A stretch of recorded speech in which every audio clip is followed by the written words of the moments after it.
ನೋಡಿದ್ರೆ ಒಂದು ಬೋರ್ಡ್ ಹಾಕಿದ್ದಾರೆ ಬೆಂಗಳೂರು ಪೊಲೀಸರು. ಈ ಒಂದು ಫ್ಲೈಓವರ್ ಏನಿದೆ, ಈ ಒಂದು ಫ್ಲೈಓವರ್ ಏನಿದೆ, ಒಂದು 4-5 ವರ್ಷಗಳ ಮುಂದೆ ಈ ಒಂದು ಫ್ಲೈಓವರ್ ಅನ್ನ ಐ ಥಿಂಕ್ ನ್ಯಾಷನಲ್ ಹೈವೇ ಕಟ್ಟಿದ್ರು. ಬಟ್ ಇವತ್ತು ಈ ಫ್ಲೈಓವರು ಹೆವಿ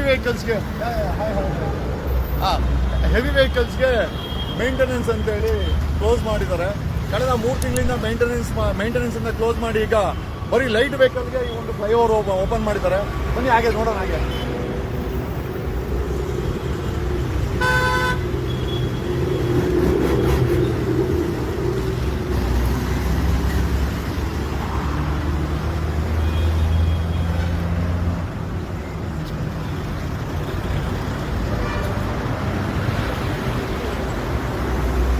ಅಲ್ಲಿ ಬೋರ್ಡ್ ಹಾಕಿದ್ದಾರೆ.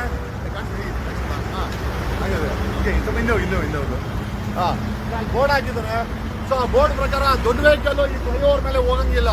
ಸೊ ನಿಷೇಧ ಮಾಡಿದ್ದಾರೆ. ನ್ಯಾಷನಲ್ ಹೈವೇ, ಇದು ನ್ಯಾಷನಲ್ ಹೈವೇ ಅವ್ರು ಮಾಡಿರೋಂಥದ್ದು. ಅಂದ್ರೆ ಇವ್ರು ಮಾಡಿರೋಂಥ ಫ್ಲೈಓವರ್ ಇದೆ ಕಳಪೆ ಕಾಮಗಾರಿ. ಅಂದ್ರೆ ಸಬ್ಸ್ಟ್ಯಾಂಡರ್ಡ್ ಕ್ವಾಲಿಟಿ ಫ್ಲೈಓವರ್ನ ಮಾಡಿ ಕೇವಲ 3-4 ವರ್ಷದಲ್ಲಿ ಈ ಒಂದು ಫ್ಲೈಓವರ್ ಅದರ ಕಳಪೆ ಅನ್ನೋಂಥದ್ದು ಪ್ರೂವ್ ಮಾಡಿಬಿಟ್ರು. ಈಗ ನೋಡಿ, ಯಾವುದೇ ಹೆವಿ ವೆಹಿಕಲ್ ಇಲ್ಲಿ ಹೋಗಂಗಿಲ್ಲ, ಬರೀ ಕಾರ್ಗಳನ್ನ ಬಿಟ್ಟಿದ್ದಾರೆ. ಇದನ್ನ ಫ್ಲೈಓವರ್ಗಳನ್ನ ಕಟ್ಟಬೇಕಾದಂತ ಪರಿಸ್ಥಿತಿ ಇದ್ದಾಗ ಆ ಹಣ ಏನಿದೆ, ಸಾರ್ವಜನಿಕರ ಹಣವನ್ನ ಈ ಒಂದು ಫ್ಲೈಓವರ್ಗೆ ಉಪಯೋಗಿಸಿದೆ. ನೋಡಿ, ಕಳಪೆ ಕಾಮಗಾರಿ ಮಾಡಿ ಕೇವಲ 3 ವರ್ಷದಲ್ಲಿ ಈ ಒಂದು ಫ್ಲೈಓವರ್ ನಲ್ಲಿ ಹೆವಿ ವೆಹಿಕಲ್ ಅನ್ನು ನಿಷೇಧ ಮಾಡಿದ್ದಾರೆ. ಮೋಸ್ಟ್ಲಿ ಇನ್ನೊಂದು 2 ವರ್ಷ ಹೋದ್ರೆ ಮೋಸ್ಟ್ಲಿ ಫ್ಲೈಓವರ್ ಹೊಡೆದಾಕ್ಬೇಕಾಗತ್ತೆ.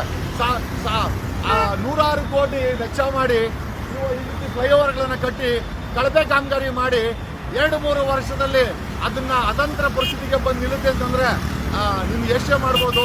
ಇದನ್ನ ಕಟ್ಟಿದಂತ ನ್ಯಾಷನಲ್ ಹೈವೇ ಅವರು, ಸಂಬಂಧಪಟ್ಟಂತ ಇಂಜಿನಿಯರ್ಗಳು ನಿಜವಾಗ್ಲೂ ಅಲ್ಲ ಒಟ್ಟಾಗಿ ಏನ್ ತಿಂತಾರೆ ಅಂತ ನಮ್ಗಂತೂ ಗೊತ್ತಿಲ್ಲ.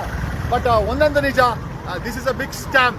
ಇದು ನಥಿಂಗ್ ಬಟ್ ರೋಡು ಫ್ಲೈಓವರ್ ಮಾಡೋ ಹೆಸರಲ್ಲಿ ಇವ್ರುಗಳು ಮಾಡಿರುವಂತ ಸ್ಕ್ಯಾಮು. ಆಮೇಲೆ ಇದಕ್ಕೆ ನೇರವಾಗಿ ಹೊಣೆ ನಾವು ಆಯ್ಕೆ ಮಾಡಿದಂಥ ಸರ್ಕಾರ, ನ್ಯಾಷನಲ್ ಹೈವೇ, ಆಮೇಲೆ ಭ್ರಷ್ಟ ಇಂಜಿನಿಯರ್ಗಳು. ಅಂದ್ರೆ ಈ ರೀತಿ ಕಳಪೆ ಕಾಮಗಾರಿ ಮಾಡಿದ್ರೇನೆ ಏನೋ ದೊಡ್ಡ ಗಾಡಿ ಓಡಾಡಕ್ಕಾಗಲ್ಲ.